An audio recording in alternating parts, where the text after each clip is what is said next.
What's up, guys? Today we're going to continue in our worship pedalboard video series with the topic of drives. First, let me say this is not going to be like a pedal review video, clicking on and off and changing a bunch of settings on the pedals themselves. That's not very beneficial to everyone because you probably don't have the same pedals as me.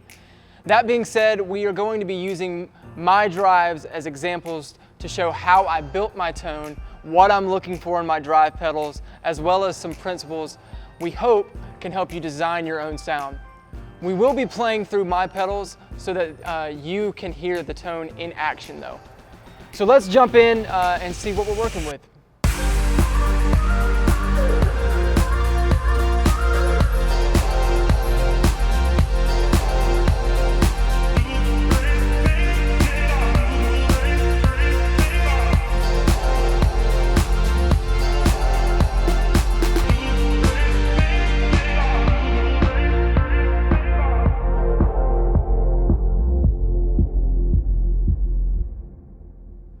First thing we have to talk about is tone characteristics. There are a multitude of things that could affect your tone, and we're going to start at the very beginning with the amp. An amp or an amp simulator is a must. The electric guitar relies so heavily on your amp choice.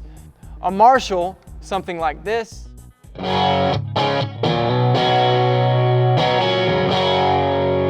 sounds dramatically different than something like a Fender.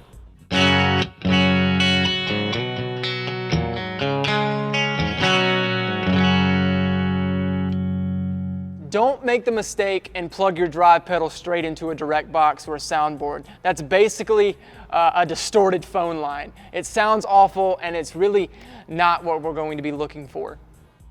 And even when you decide on your amp, there are other factors in play, things like the tubes in the amp itself, the speaker choice inside the cabinet, and obviously the tone controls. All that can manipulate your sound. This is the Morgan AC20 Deluxe. She's my pride and joy. I've been playing through this amp for about 3 years now. Without getting too much into the tech specs, inside the cab are two 12-inch Alnico Blue speakers. This amp is super versatile, but it most closely replicates the sound of a Vox AC30, but without the harsh highs I think that are often found in those amp models. When it comes to setting your amp, there are essentially two schools of thought. First, you can go for that Fender Twin, completely clean sound and rely solely on pedals for your drive tone. Or you can set your amp just on the edge of breakup or maybe a little bit into that overdriven sound and allow your drive pedals to give a little bit of added color to your tone and some more volume that causes the amp to actually overdrive further. So this is what my clean tone is set at.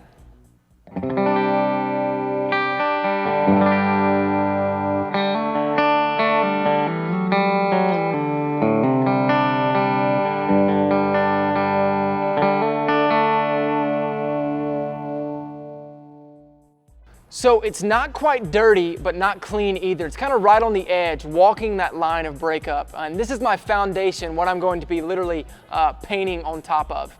Secondly is how you have the amp mic'd up. This is probably, I think, the most overlooked part of a guitarist's tone. The position of the mic, as well as the mic itself, really shape the signal sent to the front of house, your in-ears or DAW.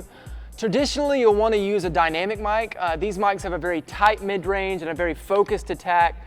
Doesn't have to be complicated or really expensive. Something like the Shure SM57 or the Sennheiser E609, which is what we're going to be using today. When miking the amp, the closer you are to the center of the speaker, the brighter and more trebly your tone will be. As you move away from the center and into the cone of the speaker, you'll introduce the mids, get that warmth back. If you're completely off the speaker though, you'll get a lot of lows without a lot of clarity. Even how close your mic is to the amp itself can affect the tone. A mic like the SM57 has a proximity effect. The closer it is to the source of audio, the more boomy the sound will be. The farther away the mic is, the less direct signal you'll get, and you'll introduce some of that room sound into the mic itself. I like to be about 1 inch to 1.5 inches away from the grill of the amp. That's about 2 finger widths away. It is incredibly important that you get the mic placement right for the sound you're looking for before messing with any EQ. Take a flashlight, find the center of the speaker, and experiment where you like the placement. For me, the mic is placed just to the right of the speaker to start. This usually gets me in the ballpark right away, and if I need a little bit more high end, I'll move the mic towards the center a bit. If I need less, I'll move it out towards the edge. You'll find that small moves make big changes in the tone. So I usually move the mic in 1/2 inch increments or less. Eventually, you'll learn your preferred amp settings, and if you find yourself pushing tone controls more than you're used to, then it's probably going to be the mic placement itself. Thirdly, your guitar itself shapes the tone. I think every guitarist knows this, but the pickups in your instrument, the position you play in, the setup on the guitar, and how you have the tone knob set all control your sound. And this is all personal preference, and every guitar is going to sound different. A Fender Telecaster in the bridge position sounds the polar opposite of a Gibson Les Paul in the neck position. There's no need, I think, to spend a lot of time here. You know what sound you want. And finally, the order of your signal chain is very important. You always want your overdrives early in the chain before things like delays, reverbs, and especially modulations. My signal chain for my guitar is my tuner to my compressor down into my looper, then my gain stages 1 through 3 with a boost in loop 4. And if you want a more detailed overview of my board, be sure to go back and check out my Pedalboard overview video that we put out a couple of weeks ago. So now that we've got all the variables that affect your tone before even touching a pedal out of the way, now let's take a closer look at what I'm looking for in my tone from a pedal standpoint. If you are unfamiliar with all the different drive sounds out there, there are essentially 3 main groups. You have overdrives, which are what we call soft clipping pedals.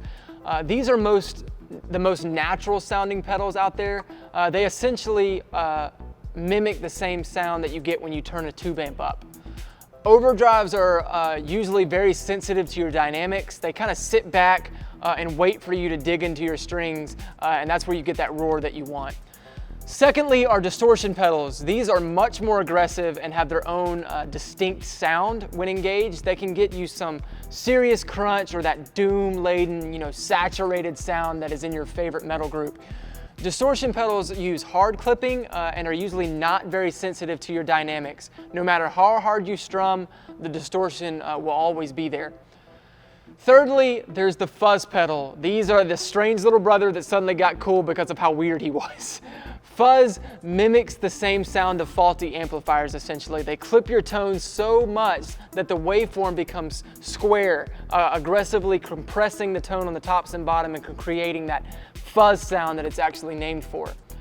Essentially, if you turn an amp up, you get overdrive. If you turn an amp up to 10, you get distortion. If you turn it up all the way, run it through a blender, throw it off a roof, and then plug it into something like a 1960s car stereo, you get fuzz. In the worship world though, overdrive pedals are pretty much the standard. That being said, there are a few songs that use distortion and fuzz, but for me, I prefer the smoothness of overdrives, and that's where we're going to spend the rest of our time today. So the first thing you need to be looking for in overdrive pedals is touch sensitivity. Can the pedal clean up without messing with any controls, whether on your amp, your guitar, or the pedal itself? Remember, overdrive pedals are supposed to mimic amps breaking up. As you play lighter on an amp, the tone should clean up. The same should be true for any good overdrive pedal. So once again, here is my clean tone.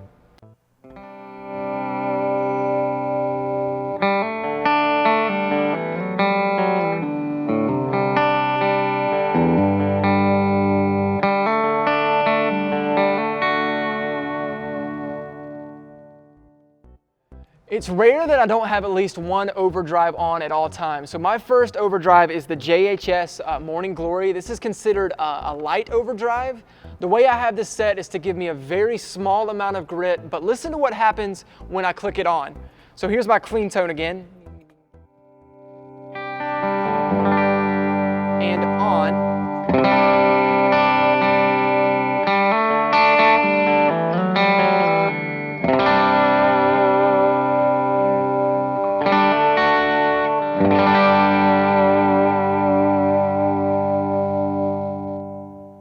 So hopefully you can hear that it brightened my tone. It gave some clarity to the sound, but it's still a relatively clean setting.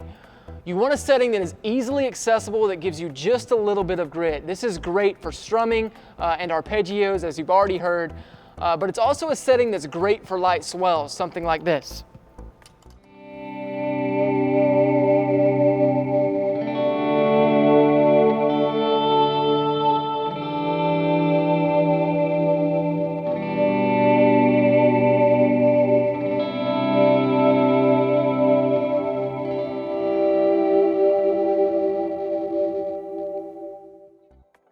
It's also great for pretty clean parts like Worthy by Elevation's chorus, for an example.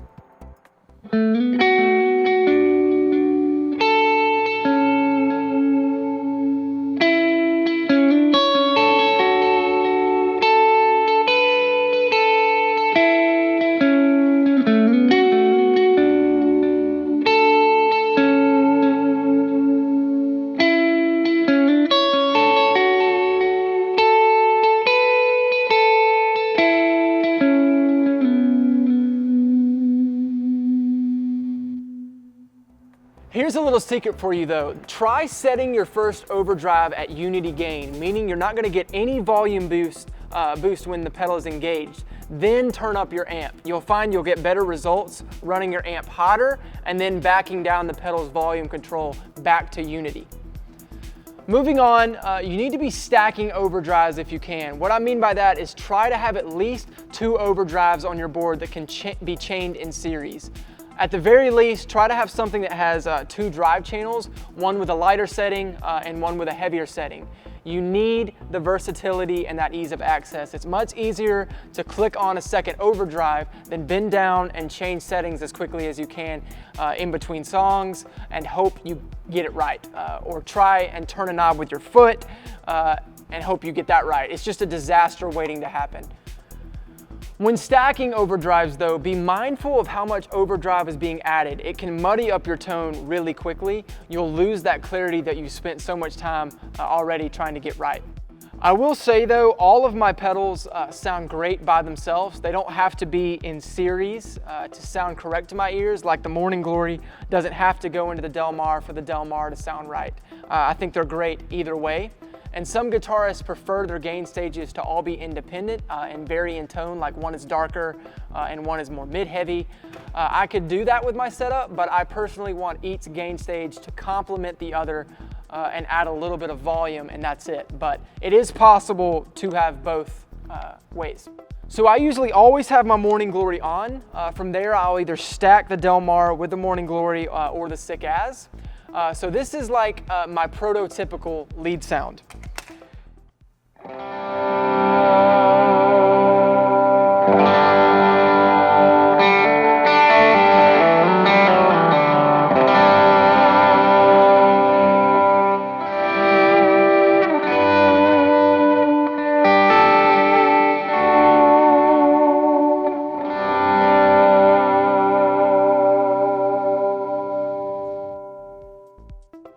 You can hear it obviously gave me some added grit, but it didn't really change the character of my tone. It's a slight boost in volume, but a good bit more breakup. I would use this tone for a lot of lead lines, but a specific example would be something like in sections of Vertical Worships Found in You, like the intro or verse.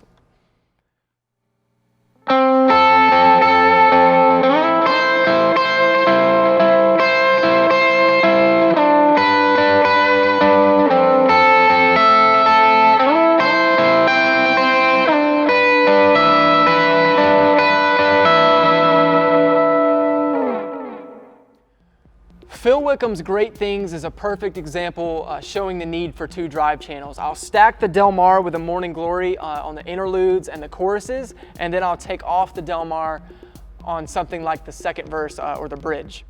If I had just one overdrive pedal, then one of these 2 sections isn't going to sound right. Either the interlude won't have enough overdrive or the verse will have too much overdrive. I also use this setting for swells as well. If I need something with just a little bit more grit and sustain, then I'll throw on the Del Mar.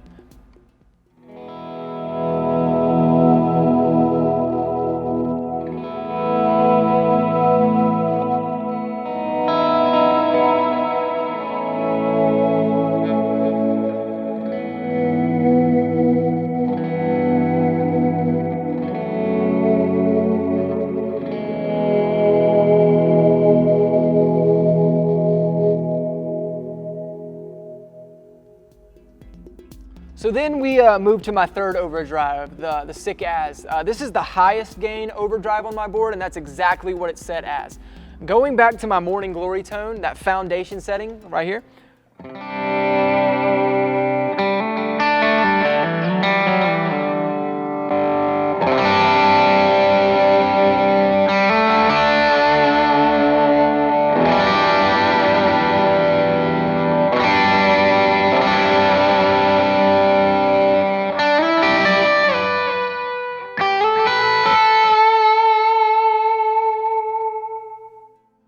you can immediately hear that saturation. It's thick, but at least to my ears, I don't think I'm losing a lot of presence or clarity. This is a sound I would use on those thicker lead lines, lines that need a little bit more breakup and more push, things like God of the Promises bridge or Glorious Days chorus.